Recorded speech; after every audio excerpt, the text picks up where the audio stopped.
Got the Brazilian Stefan Struve that we need to talk about, man. So, Justin Tafa, the bad man, always down for a good scrap, but he gets Tallison Teixeira. And AJ, this is going to be a pretty cut and dry one, man. This dude is 6'7", 260 pounds, has a 83-inch reach, so John Jones-esque reach right here.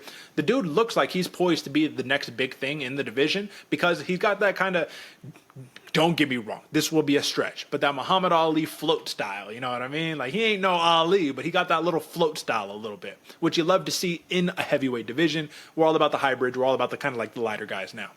But I'm gonna be real with you, man. I think people are hyping him up. Odds, -135 current. That's pretty similar. He opened at -155, so down to -135 right now. Justin Tafa, +115. I do think there's value here, and we need to talk about it. But give me your thoughts on this matchup. Yeah, absolutely, Derek. We've seen the shift go from the faster, kind of more bouncy heavyweights that are there that are good to strike, and I catch the reference or the reference you're talking about with Ali. The Teixeira, tall striker, fast for his frame, willing to be in and move in and out, and then actually cut off angles. Whereas we're used to the other style of fighter, right? The heavyweight, the plotter, the one that's just going to walk you down, throw big bombs, and catch you. And as much as Tafa is more so the latter of those style of fighters, guy got movements as well, Derek. Fast tips. He has good kicks. He can definitely kick the 6'7" Teixeira in his head if he needed to. But I mean, there's some issues that go into having to fight somebody that tall. So I mean, Tafa, if there's ever a guy to do it, he's going to close the distance, and he's down to brawl. And the thing that makes me excited, Teixeira is also down to sit in the pocket and get to work. Man, both of these heavyweights have plus odds on their TKO props. We got to exploit this. Someone's getting knocked out here, AJ. I'm sorry. This ain't going to a decision, right? No, this is not going decision. Somebody's getting knocked out. If it's early, I'm betting on Tafa. But I do think if Teixeira is able to play a smart game, he can find some holes that are being presented and utilize what a lot of other fighters have against Tafa. And it's just pick him apart until he gets tired and looking to land those big bombs. I'm going to be real with you again here, man. Again, hype, I think, is overruling this entire matchup. I was really surprised to see Teixeira be the minus money, and I think there's one very clear reason. He's the Brazilian Stefan Struve. You know, he's 6'8" or whatever. You know, like, people are looking at him. He's tall. He's long. Look at that nasty knockout that he had on the Contender Series. AJ, did you catch that highlight? Oh, yeah, absolutely, Derek. He chinned him. But did you catch him getting caught like 20 times right before getting chinned? Like, did you see?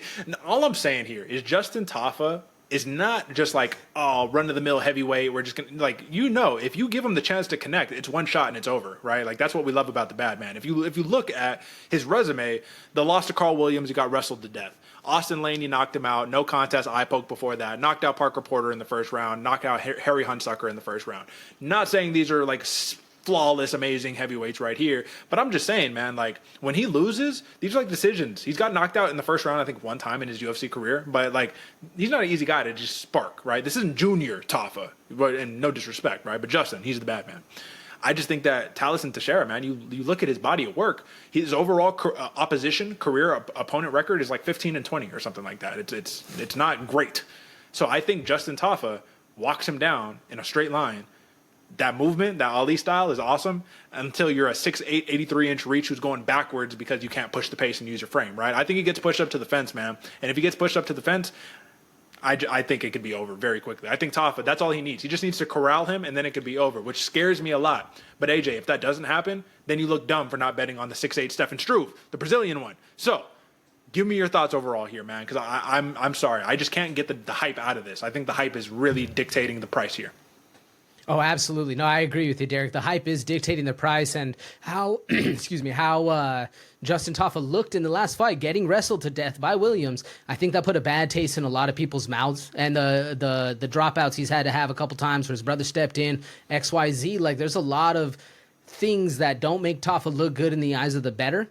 But he is, his nickname, the bad man, bro. He is a bad man. He can get in there and get things done.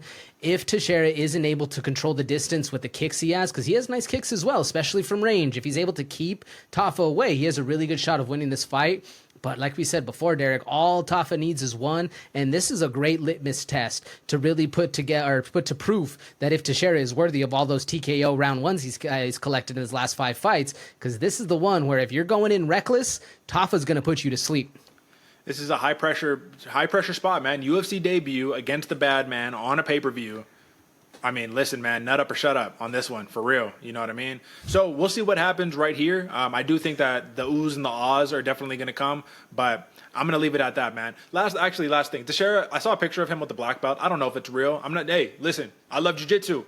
But there's a lot of black belts out there where you knock somebody out and you get a black belt. Will he use it? Justin Tafa throws a kick. He's going to take him down and start working that way? Because if he does, that just leads to betting heavier on Teixeira. All right, folks, my disclaimer to you. I'm rolling with Teixeira. I'm rolling with a knockout. I don't see this fight ending any other way. But if Justin Tafa knocks this man out, I told you so. I'm just going to leave it at that. I got to double down on that one as well. I love the bad man. I love knockouts, and I want him to win. But I do think the smart money's on Teixeira.